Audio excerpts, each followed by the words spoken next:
Hola, buenas tardes hermanos, hermanas. Seguimos con nuestra reflexión, nuestro estudio del texto del Evangelio de Lucas. Hemos estado teniendo reflexiones un poco intensas, ¿no? En el capítulo 10 y encontramos varias cosas que podemos ver, como por ejemplo el lamento que hace Jesús en el versículo 13 sobre las ciudades rebeldes. Vimos también cómo el Señor envía a 72 enviados para proclamar la llegada del reino de Dios. Y bueno, llega el momento, vamos a pasar ahora ya al momento del regreso de los discípulos, aunque pensar que ya cuando el Señor en el versículo 13 dice: ay de ti Corazín, ay de ti Betsaida, porque si en Tiro y Sidón, recordemos de que realmente el testimonio del Evangelio no queda nunca en vacío, sino que necesita una respuesta que puede ser positiva o negativa. Ahí está la disyuntiva, ahí está el quid de la cuestión. No hay medias tintas, o se dice que sí, o se dice que no. Pero vemos que Lucas ahora ya empieza, a partir del capítulo 10, repito, versículo 17, el retorno de los enviados. Es el momento en que aquellos que han sido enviados, 70 o 72, depende de qué manuscritos tomemos, regresan. No dice el tiempo que estuvieron realizando este servicio, este ministerio, pero vuelven a donde estaba el Señor Jesús. Y curiosamente lo hacen entre sorprendidos y a la vez llenos de gozo, llenos de alegría. Yo creo que la experiencia, como nos puede pasar a nosotros también, de la proclamación del Evangelio, es impresionante. Es impresionante porque por un lado te alegras cuando ves que alguien acepta y acoge y hace suyo el camino propuesto del Señor, y por otro lado es doloroso cuando ves que hay personas que lo rechazan.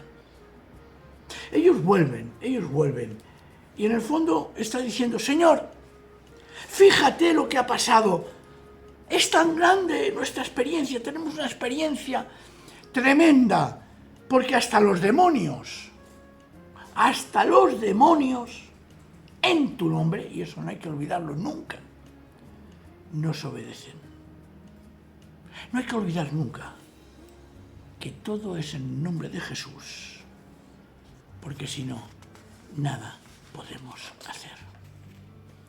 Y quiero y deseo insistir y recordar, para evitar que por influencias poco formadas podamos caer en ideas equivocadas. Recordar que en el judaísmo, en el tiempo de Jesús, las enfermedades, las desgracias, el hambre, la guerra, etc., y en especial aquellas cosas que se desconocían las causas, eran atribuidas al diablo, a Satanás. Así que no es de extrañar que las personas que aparecen como poseídas por el demonio o endemoniados aparezcan en la vida de Jesús, porque en aquella sociedad aquello era así. El Señor, cuando estuvo entre nosotros, se adaptó precisamente a los conceptos sociales que en aquel momento había. Como no, tenía que presentarse el Señor Jesús, el Mesías, el ungido, tenía que presentarse dentro del pueblo de Dios, que era Israel, pero es que el pueblo de Dios tenía sus costumbres sociales, sus hábitos, sus equivocaciones religiosas, ¿cómo no? Así que no es de extrañar que esas personas enfermas, incurables, poseídas, epilépticas, leprosas, etc., se les atribuyera poderes demoníacos en ella. Y claro, el hecho de predicar la llegada y la presencia del reino de Dios que se producía en la persona de Jesús tenía necesariamente como consecuencia la sensación de que algo estaba pasando, que el Señor estaba interviniendo. Y cuando el Señor sanaba y curaba, aparecía esa impresión tan grande, y es cierta, que el reino de Dios estaba venciendo al reino del mal. Por eso cuando llegan los discípulos enviados, dicen, hasta los demonios nos obedecen en tu nombre. Es una alegría legítima, porque en el fondo están diciendo, estamos en el camino de Dios, estamos en el camino del Señor, y esto hace que el mal retrocediera. Señor, hasta los demonios nos obedecen en tu nombre. Y eso hay que subrayarlo. En tu nombre. Lo que está significando esto de en tu nombre no significa algo de aquí. En nombre de Jesús, yo tal. No. Está diciendo que tiene que haber una convicción, una presencia de Jesús resucitado en la persona para que proclamar la buena nueva del Evangelio. Una buena nueva que esencialmente es la proclamación del perdón de los pecados. El perdón de los pecados no es exclusivo de un sacerdote. El perdón de los pecados no es exclusivo de una persona que hoy qué santa es y me... No, el perdón de los pecados es algo que todos los creyentes estamos capacitados para anunciar. Porque el perdón de los pecados no consiste en que uno directamente diga yo te perdono. El perdón de los pecados consiste en anunciar el Evangelio de la salvación de Jesús para que aquella persona a quien anunciamos el Evangelio crea y entonces reciba el perdón de pecados, no por nuestro poder, no por nuestro buen hacer, no por nuestra prudencia, sino porque esa persona, al creer, recibe el perdón de los pecados del Señor. Y Jesús le contestó, he visto, les contestó a ellos después de la alegría que tenían, de ver que la misión que el Señor les había encomendado se estaba realizando y con éxito. Dice, he visto a Satanás que caía del cielo como un rayo. He visto a Satanás que caía del cielo como un rayo. Esta expresión, sinceramente, no deberíamos de tomarla de forma literal. Hay quien sí que la toma de forma literal. La prueba es que el mal sigue y seguirá presente hasta el fin de los tiempos. El Señor nos está diciendo que las fuerzas del mal están siendo vencidas por la llegada del reino de Dios, que con su presencia, la soberanía de Dios, el reino de Dios, cae radicalmente sobre el poder del mal y lo domina, lo controla y lo destruye. La llegada del reino de Dios es la victoria del bien sobre el mal. Pero aún podemos entender también que Jesús se puede referir al orgullo que han mostrado algunos de sus discípulos sobre el liderazgo y ansias de poder que habíamos hablado antes, ¿os acordáis? como de alguna manera, aquellos discípulos antes habían intentado ser ellos, había habido 4 o 5 escenas en que ellos pretendían. Entonces lo que está diciendo el Señor es que eso incluso, ese orgullo que habían mostrado para adquirir el liderazgo, para tener poder, incluso eso no podía ser nunca, en absoluto, algo que el Señor quisiera. Sin embargo, con la sencillez, con la humildad, con oración, con todo lo que el Señor nos pide de ser como niños, realmente Satanás, el mal, cae del cielo. Pero no cae lentamente, sino como un rayo. Cae del cielo y es destruido por la palabra del Señor. La realidad es que la victoria es segura.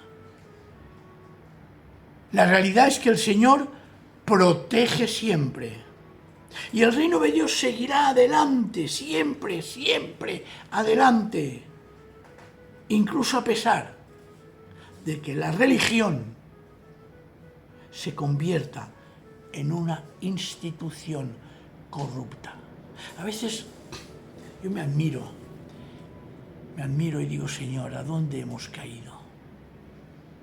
Cuando tu evangelio es fresco, tu evangelio es vivo, es agua fresca, viva, perfecta, es algo extraordinario. Y nosotros pretendemos cerrar a cal y canto la libertad del evangelio. El reino de Dios siempre seguirá adelante. Por eso no es de extrañar que aquellas personas, igual sin pensar esto, pero ellos veían que hasta los demonios le obedecen. Y por eso Jesús dice, es que cae, Satanás ha caído, el mal ha sido vencido. Y el reino de Dios seguirá siempre adelante, a pesar de cualquier institución corrupta. Pablo lo dice de una forma magistral en Romanos 16, 20, cuando dice, y fijaos, el Dios de la paz pondrá muy pronto a Satanás bajo vuestros pies. El Dios de la paz, el Dios de la reconciliación, el Dios que hace que nos reconciliemos con Él a través de la fe y de la obra, evidentemente, de Cristo, pondrá a Satanás bajo nuestros pies. ¿Veis la relación? ¿No hay con esto una gran esperanza de victoria? Pero con un detalle que repito, he dicho antes y lo insisto, en el nombre de Jesús, en el nombre del Señor. Porque os digo de verdad, si nuestra proclamación del Evangelio, si nuestro testimonio, si ese poder que el Señor nos da de transmitir el Evangelio se hace realmente en nombre del Señor, tendrá su fruto. Y veremos cómo es destruido y caído el poder del mal. Por eso es tan interesante lo que sigue el texto. Dice, os he dado autoridad para que pisoteéis las serpientes, los escorpiones y todo el poder del enemigo, sin que nada ni nadie pueda dañaros. Pero aún así, y me voy a adelantar, no os alegréis tanto de que los espíritus malignos os obedezcan como de vuestros nombres estén escritos en el cielo. La verdad es que a veces llegan noticias de líderes, pastores, incluso de personas que se autodenominan profetas, pero que en su orgullo y por un lado su ignorancia, hay que reconocerlo, han fallecido por mordeduras de serpientes u otros animales venenosos, pensando que estas palabras son literales, incluso porque prácticamente se repite lo mismo en el apéndice, el añadido que hay al final del Evangelio de Marcos. Pidamos, hermanos y hermanas, sabiduría al Señor para entender verdaderamente las Escrituras. El sentido es que nada ni nadie va a impedir el progreso del reino de Dios. Tenemos parábolas, si no hemos visto las veremos, el grano de mostaza. Tenemos algo que es una promesa del Señor. Su victoria en la resurrección implica necesariamente que el reino de Dios está avanzando, aunque a nosotros nos parezca que no, aunque nosotros creamos que no es así por las persecuciones, por el descreimiento que hay en muchas personas, en muchas sociedades, por el desprestigio que están originando muchos comportamientos en el índole cristiano que no son ni mucho menos agradables al Señor.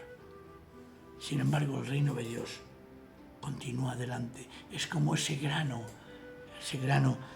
que a veces se comenta, el Señor Jesús comentó, grano de mostaza, se entierra.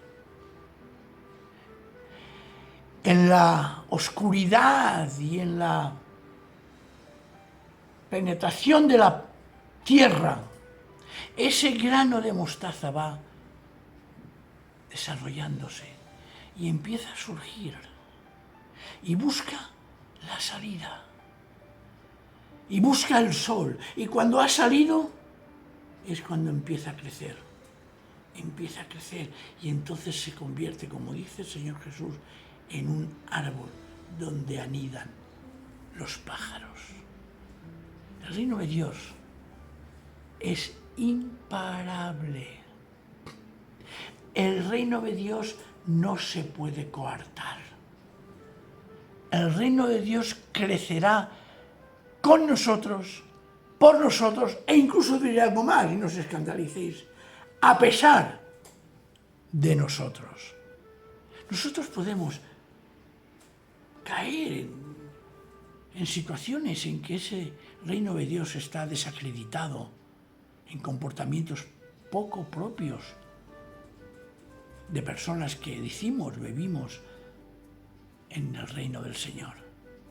Pero aún así, el reino de Dios crecerá, porque es como ese grano de mostaza, es como esa levadura que hace fermentar el pan. La verdad es que a veces, repito,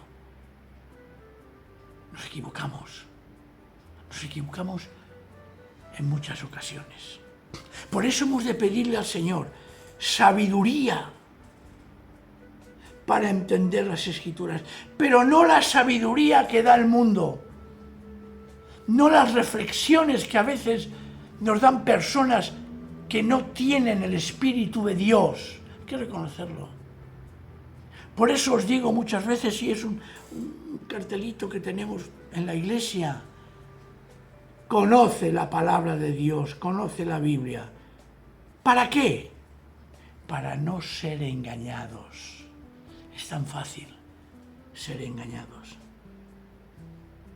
Y repito, aún así, aún a pesar nuestro, nadie va a impedir el progreso del reino de Dios.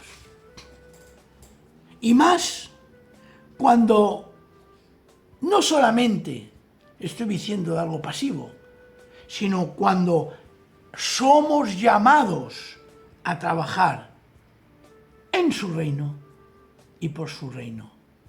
Pero cuidado, al ser llamados a trabajar en su reino y por su reino, hemos de olvidarnos de cualquier protagonismo personal.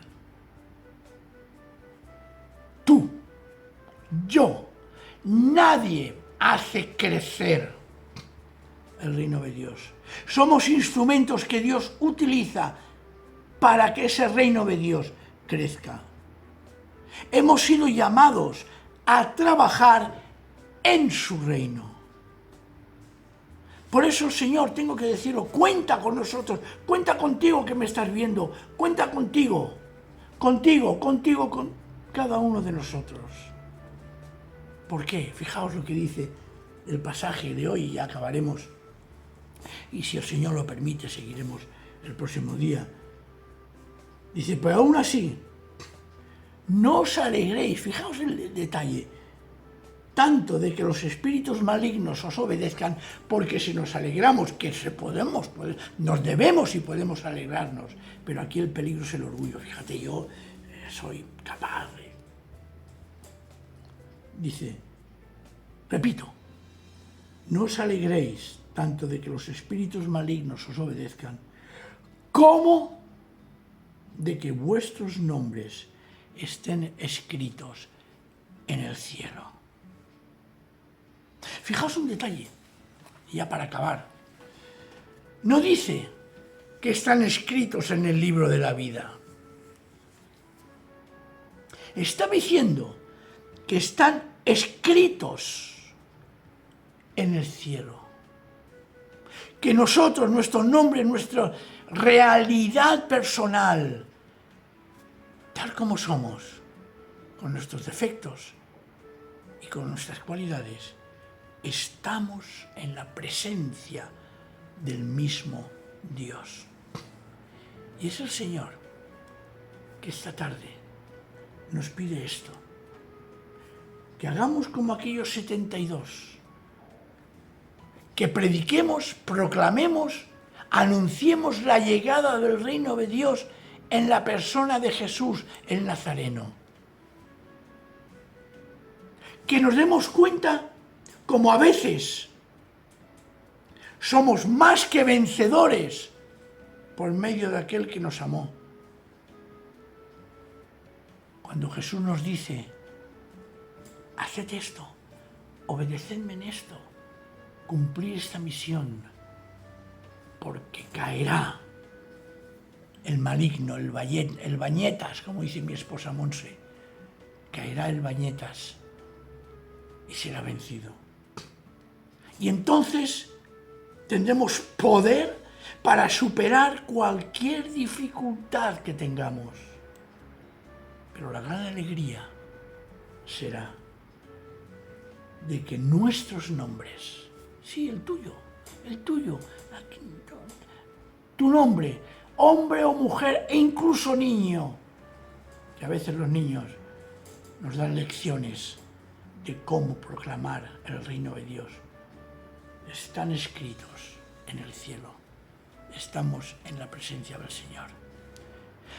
Que el Señor permita que esta reflexión de hoy nos sirva precisamente para entender que anunciar el reino de Dios es difícil, pero a la vez trae una enorme y gran satisfacción en el cielo por algún pecador que se convierta, y a nosotros por la paz y la esperanza que estamos dando a otras personas.